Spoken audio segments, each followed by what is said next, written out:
ये programme sweetness restaurant के ताउन से पेश किया जा रहा है। देसी बदेसी खानों का मरकज़ स्वीटनेस रेस्टोरेंट।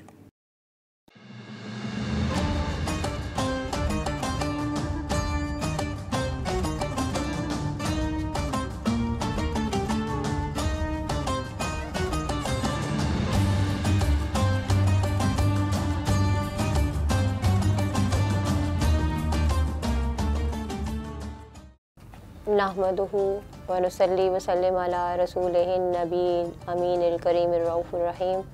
अम्मा बाद औज़ु बिल्लाहि मिनश शैतानिर रजीम। बिस्मिल्लाहिर रहमानिर रहीम। यसअलूनका अनिल अनफाल कुल अनफालु लिल्लाह व रसूलहु फत्तकुल्लाह व अस्लिहू ज़ाता बैनकुम। सदक़ल्लाहु मौलाना अज़ीम। अल्लाह रब्बुल इज़्ज़त का फ़ज़ल, उसका एहसान, उसकी तौफ़ीक कि इस रमज़ान की बाबरकत सातों में हम अल्लाह और उसके हबीब पाक का ज़िक्र करने के लिए जमा हुए। वॉइस ऑफ साउथ एशिया की ट्रांसमिशन रमज़ान और ख़वातीन में फौजिया जुनैद आपकी हाज़िर ख़िदमत है। आज 17 रमज़ान मुबारक है और इस दिन की मुनासबत उस अज़ीम मार्के से है जो मार्का फ़ुरक़ान बना, जो फ़र्क करने वाला हक़ और बातिल में बना। इसलिए इस दिन को यौम फ़ुरक़ान भी कहते हैं। और वो वाक़या ग़ज़वा बदर का वाक़या है, जिसमें पहली दफ़ा हक़ व बातिल आपस में नबर्द आज़मा हुए, एक दूसरे के मुकाबिल हुए और मुसलमान और कुफ़ार के दरमियान ये जंग एक वाज़ेह फ़तह की सूरत में मुसलमानों को कामयाबी मिली और अल्लाह रब्बुल इज़्ज़त का करम हुआ और उस वाज़ेह कामयाबी ने इस दिन को यौम फ़ुरक़ान बना दिया। इसी मुनासबत से एक आयत मुबारका मैंने आपके सामने तिलावत की, जिसकी हम तफसीर भी कुछ जानेंगे, कुछ उन वाक़यात की तरफ रोशनी डालेंगे और उससे कुछ रहनुमा उसूल अपनी ज़िंदगी के लिए तलाश करेंगे। ग़ज़वा बदर हो या कोई और ग़ज़वा हो या सीरत का कोई और गोशा, सीरत की किताबें, तारीख़ की किताबें उसकी भरी पड़ी हैं। हज़ारों की तादाद में ऐसी कुतुब हैं कि जिनसे हम उन वाक़यात को जान सकते हैं। इसलिए आज की इस नशिस्त का मौजू हमारा वो वाक़यात नहीं होंगे, बल्कि उन वाक़यात के तनाजुर में हमारे लिए क्या पैगाम है, हमारी ज़िंदगियों के लिए क्या रहनुमा उसूल हैं, वो जानने की कोशिश करेंगे। अल्लाह रब्बुल इज़्ज़त का इरशाद पाक है, ए नबी मुकर्रम, आपसे अम्वाल गनीमत की निस्बत सवाल करते हैं, फरमा दीजिए अम्वाल गनीमत के मालिक अल्लाह और उसके रसूल हैं। सो तुम अल्लाह से डरो और अपने बाहमी मामलात को दुरुस्त रखा करो। इसमें तरबियत के अखलाकी और रूहानी, फ़िक्री, नज़रियाती और अमली तरबियत के बहुत से गोशे पोशीदा हैं कि जो अल्लाह रब्बुल इज़्ज़त चाहता है कि उसके बंदों के अंदर वो पाए जाएँ। ग़ज़वा बदर का कुरानी बयान और कुफ़ार की शिकस्त का ये कुरानी बयान कि जिसमें कुफ़ार वासिले जहन्नुम हुए, उनके बड़े बड़े सरदार मारे गए और बहुत से कैदी हुए और बहुत सा माल गनीमत मुसलमानों के हाथ आया। उस माल गनीमत के बाद सहाबा इकराम रिज़वानुल्लाह अलैह अजमईन जो है सरकार की बारगाह में अर्ज़ लेकर आए उस माल गनीमत के हवाले से और सवाल किया कि माल गनीमत की तकसीम के हवाले से। तो इस तनाजुर में अल्लाह रब्बुल इज़्ज़त ने इन आयात मुबारका को नाजिल फरमाया। मुहाजिरीन चूँकि हिजरत कर कर आए थे, तंगदस्ती थी, मसाइब में रहे, मुश्किलात में रहे, अपना सब मालो असबाब छोड़ कर आए थे, अपने घर बार छोड़ कर आए थे, इसलिए उनके दिल में या जहन में ये तसव्वुर था कि शायद ये माल गनीमत में से एक बड़ा हिस्सा उनके हाथ आएगा। इसी तरह जब अंसार जिन्होंने उन्हें पनाह दी, उनकी मदद की, अपना माल उन पर ख़र्च किया, तकसीम किया, उनके जहन में भी यही तसव्वुर था। और जहाँ तक ये बात कि वो सहाबी रसूल हैं, वो सरकार दो आलम की बारगाह के फैज़ याफ्ता हैं, ये तसव्वुर एक अक़ीदे का है, बहुत नाजुक तसव्वुर है, इसलिए बहुत ज़्यादा इसके अंदर हम गहराई में नहीं जाएंगे। लेकिन एक नुक्ते की मैं वजाहत ज़रूर करना चाहूँगी, वो ये नुक्ता है कि अल्लाह रब्बुल इज़्ज़त ने इंसान की फ़ितरत, सोच, अक्ल और शऊर के मुताबिक उसे एड्रेस किया है कुरान पाक में और उन्हीं तसव्वुरात को ज़िक्र किया है कि जिसको हम आसानी से समझ सकें। जब अपनी बात की तो पालने वाले का तसव्वुर दिया, क्योंकि हमारे सामने एक ऐसी एक्सरसाइज, एक ऐसा तसव्वुर, एक ऐसी अमली ताबीर मौजूद है जिसके ज़रिए हम उस तसव्वुर को समझ सकते हैं इसी तरह बेइंतहा कुरान पाक में जगह जगह अल्लाह पाक ने ऐसी मिसालें दी कि जो हमारी ज़िंदगी से जुड़ी हुई हैं, जिनको हम बआसानी समझ सकते हैं। इसी तरह अल्लाह रब्बुल इज़्ज़त ने जब अपना पैगाम जाफ़िज़ा, इस्लाम की तालीमात, अपना अक़ीदा तौहीद और दीगर तसव्वुरात अल्लाह रब्बुल इज़्ज़त ने अपनी बारगाह से बंदों को जोड़ना चाहा तो अम्बिया अलैहिस्सलाम को मबूस फरमाया और अम्बिया अलैहिस्सलाम को वजूद बशरियत में उतारा।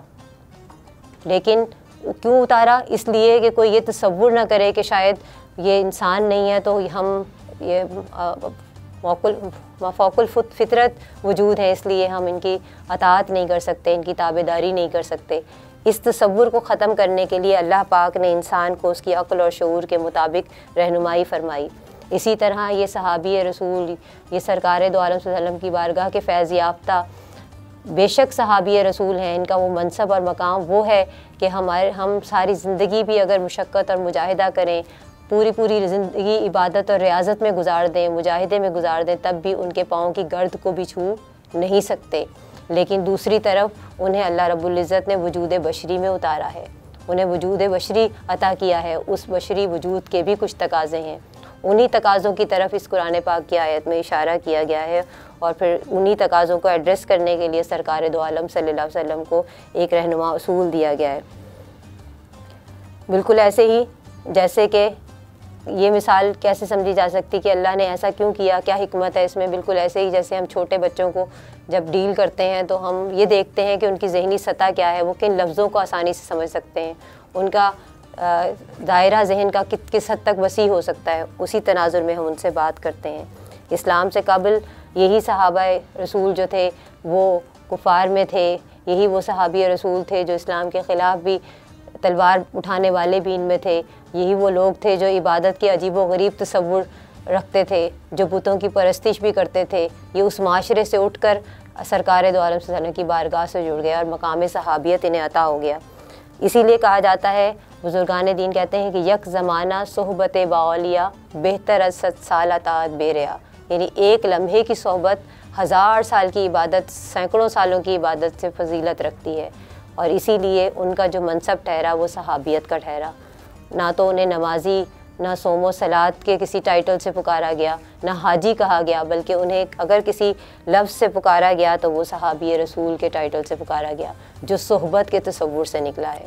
बदर एक जगह, एक मकाम का नाम है जहाँ पर 3 कुएँ थे और उनमें एक कुएँ का मालिक का नाम बदर था और उसी की निस्बत से ये इलाका भी मशहूर हुआ और अल्लाह रब्बुल इज़्ज़त ने इस ग़ज़वे को भी बदर का टाइटल, ग़ज़वे बदर का टाइटल सामने आया। अबू सुफियान 1000 का माल तिजारत, 1000 का ऊँटों का माल तिजारत लेकर जा रहा था और उसके सफ़र में क्योंकि मुसलमान जब मदीना हिजरत कर आए तो कुफ़ारे मक्का ये समझते थे कि अब ये कमज़ोर पड़ जाएंगे और इनका कोई यारो मददगार नहीं होगा और अब इस्लाम की क़ुव्वत ख़त्म हो जाएगी। लेकिन जब उन्होंने देखा कि मदीना हिजरत के बाद मुसलमान क़ुव्वत पकड़ रहे हैं, मुसलमानों की हैसियत मजबूत हो रही है, उनकी अपनी स्टेट कायम हो गई है, तो उनके अंदर एक बेचैनी की फ़िज़ा पैदा हुई और उन्होंने जितना ज़ोर लगा सकते थे मालो असबाब जमा करने का, तिजारत के ज़रिए, उसके मुनाफे के ज़रिए मुसलमानों के ख़िलाफ़ सामान जंग जमा करना शुरू किया। जब मुसलमानों को इसकी ख़बर हुई तो सरकार दो आलम सल्लल्लाहु अलैहि वसल्लम की बारगाह से इजाज़त लेकर उन्होंने नाकाबंदी की तिजारत के रास्तों पर और अबू सुफियान ने उसे गलत रंग देकर मक्का में पहुँचाया और कहा मुसलमानों ने काफ़िले पर हमला कर दिया है। ये ख़बर मिलते ही कुफ़ार मक्का जो हैं, वो सरदार जो बड़े बड़े थे, जिनके माल असबाब लगे हुए थे उसमें और जो मुसलमानों की दुश्मनी में किसी हद तक भी जाने के लिए तैयार थे, वो अपनी ताकत के घुमंड पर जो है वो अपनी फ़ौज लेकर निकले और 1000 का लश्कर लेकर मुसलमानों के मुकाबले के लिए आए। जब ये ख़बर सरकार दो आलम सल्लल्लाहु अलैहि वसल्लम तक पहुँची तो दूसरी तरफ मुसलमानों ने भी अपना जितना मालो असबाब था 313 मुजाहिदीन को लेकर अपने सफ़र का आगाज़ किया और मकाम बदर पर 16 रमज़ान मुबारक को पड़ाव डाला। इस पड़ाव के दौरान सरकार दो आलम सल्लल्लाहु अलैहि वसल्लम ने ख़बर लेने के लिए मुखबरीन को भेजा कि ख़बर लाएं कि मक्का के जो काफ़िला है, जो लश्कर आया है, उसकी क्या कैफियत है। और सहाबी रसूल एक शख्स को पकड़ कर लाए। सरकार दो आलम सल्लल्लाहु अलैहि वसल्लम ने उससे सवालात किए, पूछा कि कितना बड़ा काफ़िला है, कितनी तादाद है। तो जब उसने सवालों के जवाब दिए, उसने कहा हज़ारों में के करीब है। तो सरकार ने पूछा कि कितने ऊँट ज़िबा होते हैं रोज़ाना खाने के लिए, तो उसने कहा कि जो है वो 9 ऊँट रोज़ाना ज़िबा किए जाते हैं। तो सरकार दो आलम सल्लल्लाहु अलैहि वसल्लम ने उससे कैलकुलेशन करके, क्योंकि हिकमत और बसीरत का जो पैमाना सरकार दो आलम सल्लल्लाहु अलैहि वसल्लम को अल्लाह ने अता किया था, जो क़यादत की सलाहियत सरकार दो आलम सल्लल्लाहु अलैहि वसल्लम को अता की गई थी, वो कायनात की किसी हस्ती को अता नहीं की। वो सिर्फ़ एक मुरब्बी नहीं बल्कि एक सिपह सालार भी हैं। तो इसलिए उन्होंने भांप लिया कि ये 900 से 1000 के दरमियान की तादाद है। और फिर जब ये कैफियत हुई तो अल्लाह रब्बुल इज़्ज़त की बारगाह से पैगाम जहाँ फ़िज़ा कामयाबी का फ़तह का सुनाया गया। तो सरकार दो आलम सल्लल्लाहु अलैहि वसल्लम ने सहाबा से ये पैगाम सहाबा को सुनाया और सहाबा इस पर बहुत खुश हुए और उनके दिल में इत्मीनान उतरा। लेकिन दूसरी तरफ एक आजमाइश जो उनके सामने खड़ी थी वो ये थी कि उस लश्कर का मुकाबला करें जो असलहा लेकर आए हैं, या वो उस लश्कर को पर हमला करें जो माल तिजारत और माल गनीमत जिससे हासिल हो सकता है। बतकाज़ा बशरी ये ख़याल कुछ सहाबा में ये पैदा हुआ कि हमें बजाय इसके कि हम उस लश्कर का मुकाबला करें जो हज़ारों की तादाद में है, जिनके पास असलहा भी हमसे ज़्यादा है, जिनके साथ अफरादी क़ुव्वत भी हमसे ज़्यादा है, जो क़ुव्वत में हमसे ज़्यादा हैं, जो तादाद में हमसे ज़्यादा हैं, अपने असलहे और सामान में हमसे ज़्यादा हैं, हम उनका मुकाबला नहीं कर सकते, तो हमें माल तिजारत की तरफ जाना चाहिए। लेकिन अल्लाह का मंशा कुछ और था, अल्लाह का पैगाम कुछ और था। अल्लाह का पैगाम अपने सरकार दो आलम सल्लल्लाहु अलैहि वसल्लम अपने महबूब के लिए के मंशा के अंदर था। सरकार दो आलम सल्लल्लाहु अलैहि वसल्लम ने सहाबा को बुलवाया और एक मुशावरत की, जिसमें अक्सरियत सहाबा जो जलीलुल कदर सहाबा थे, उन्होंने अपनी जोश ख़िताबत में इस बात का सरकार दो आलम सल्लल्लाहु अलैहि वसल्लम की बारगाह से निस्बत और रफ़ाकत का इस बात का इजहार किया कि जो अल्लाह के महबूब की मंशा होगी हमारी भी वही मंशा होगी, क्योंकि वो ये जान चुके थे कि सरकार की मंशा कुछ और है और जो एक राय कायम हो रही है वो कुछ और है। और सरकार की बारगाह से इस ताल्लुक़ के सबब वो उनके मिजाज शनास थे, इसलिए उन्होंने कहा कि जिस तरफ आप इशारा करें हमारी भी वही मंशा है। सरकार दो आलम सल्लल्लाहु अलैहि वसल्लम ने उस काफ़िले का, उस लश्कर के मुकाबले का फ़ैसला किया जिसमें कुफ़ार के बड़े बड़े सरदार थे। सरकार ने फरमाया कि जो है तुम देखो कि कुफ़ार मक्का ने अपने बड़े बड़े हीरे जो है तुम्हारे सामने डाल दिए हैं। आज ये वक्त है कि अल्लाह रब्बुल इज़्ज़त की मदद और नुसरत से उन हीरों से उन्हें महरूम किया जाए।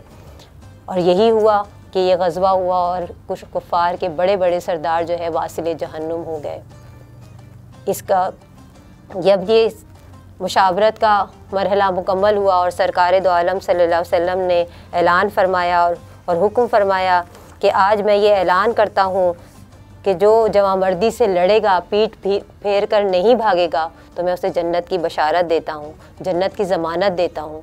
जब ये ख़बर बनु सलमा का एक शख्स था, उमैर बिन हम्मान सहाबी रसूल थे, वो खजूरों की एक टहनी उनके हाथ में थी और खजूरें खा रहे थे इस दौरान, क्योंकि अभी सीखने के मरहले में थे। बहुत से सहाबी अभी नए नए इस्लाम में आए थे। उन्होंने खजूरों की टहनी फेंकी और कहा कि क्या जन्नत और मेरे दरमियान सिर्फ़ एक तलवार का फ़ासला है कि मेरी तलवार मेरी गर्दन को काटे और मैं जन्नत में चला जाऊं? तो उन्होंने कहा कि हुजूर मुझे तलवार दीजिए, मैं मैदान जहाद में जाऊंगा। और कुछ ही देर बाद जब मैदान जंग सजा तो वो उनकी शहादत की ख़बर आ गई और सरकार ने कहा कि पहला शहीद जन्नत में चला गया। आज जब इस बात की हम तरफ निगाह करें अपनी ज़िंदगियों पर, तो वो बशारत सरकार दो आलम सल्लल्लाहु अलैहि वसल्लम की बारगाह से अता हुई और उन्होंने अपनी जानों के नजराने दिए। आज हम बग़ैर किसी बशारत, बग़ैर किसी ज़मानत, बग़ैर किसी कामयाबी की नवीद के ज़िंदगियां गुजारते चले जा रहे हैं और हमें नहीं पता कि हमारी किस वक्त मौत लिखी है, कौन सा अगला मरहला हमें मुयस्सर आएगा भी या नहीं आएगा, और हम एक गफलत भरी ज़िंदगी गुजार रहे हैं। अताअत खुदा और अताअत रसूल वो रास्ता है कि जिसमें कामयाबी की ज़मानत है। आज हमें ज़रूरत है कि हम अपने इस खुद साख्ता ज़िंदगी, इस नफ्स परस्ती की ज़िंदगी, इस नफ्सा नफ्सी की ज़िंदगी से निकल कर अल्लाह की बारगाह में रुजू करें, अल्लाह के महबूब की बारगाह की निस्बत से रुजू करें। क्योंकि शायर ने क्या कहा है, क्या खूब जुमला कहा है कि आज ले उनकी पनाह, आज मदद मांग उनसे, कल ना मानेंगे क़यामत में अगर मान गया। यानी अगर आज उस बारगाह से निस्बत ना जोड़ी तो कल क़यामत में अगर उस बारगाह की शनासाई मिल भी जाए तो वो खैर का बाइस नहीं बन सकेगी। इसी कैफियत में जब ये तादाद सरकार दो आलम सल्लल्लाहु अलैहि वसल्लम की बारगाह में ख़बर पहुँची कि जो है वो काफ़िला बहुत बड़ा है, तो सहाबाए किराम बतकाज़ा बशरी उनके अंदर एक हैबत थी, एक कैफियत थी, उन्होंने सरकार की बारगाह में गुजारिश लेकर आए। तो सरकार दो आलम सल्लल्लाहु अलैहि वसल्लम ने अल्लाह से रुजू किया, उन्होंने अल्लाह के रसूल से रुजू किया और सरकार दो आलम सल्लल्लाहु अलैहि वसल्लम ने रुजू इल्लाह किया। यानी अदब भी सिखाया जा रहा है सहाबी रसूल के तर्ज़ अमल से, सहाबा के तर्ज़ अमल से, कि अगर बंदा अपनी कोई अर्ज़ लेकर आएगा तो वास्ता रिसालत सरकार दो आलम सल्लल्लाहु अलैहि वसल्लम के ज़रिए लेकर आए। वो सरकार की बारगाह में गए और सरकार ने अल्लाह की बारगाह में अर्ज़ की और अल्लाह रब्बुल इज़्ज़त ने ये पैगाम दिया कि 1000 फ़रिश्तों की फ़ौज जो है वो मुसलमानों के साथ इस मैदान जंग में होगी।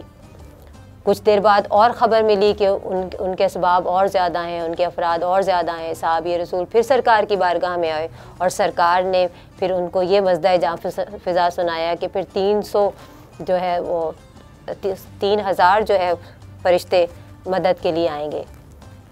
फिर इसके बाद बढ़ते बढ़ते वो 5000 तक चले गए। तो उर्फ़ा ये नुक्ता बयान करते हैं उरफ़ा और बुज़ुर्गान दीन कि अगर हम अपनी कमज़ोरी का एतराफ़ कर लें, अल्लाह की बारगाह में अर्ज़ करें तो फिर मदद व नुसरत उतरती है। इस तसव्वुर के साथ हमें ग़ज़वा बदर का ये पैगाम समझने की ज़रूरत है। अल्लाह रब्बुल इज़्ज़त हमारे हाल पर लुत्फ़ व करम फरमाए और हमें इस पैगाम को समझकर अपनी अमली ज़िंदगी में से शामिल करने की तौफ़ीक़ अता फ़रमाए। वमा अलैना इल्लल बलाग।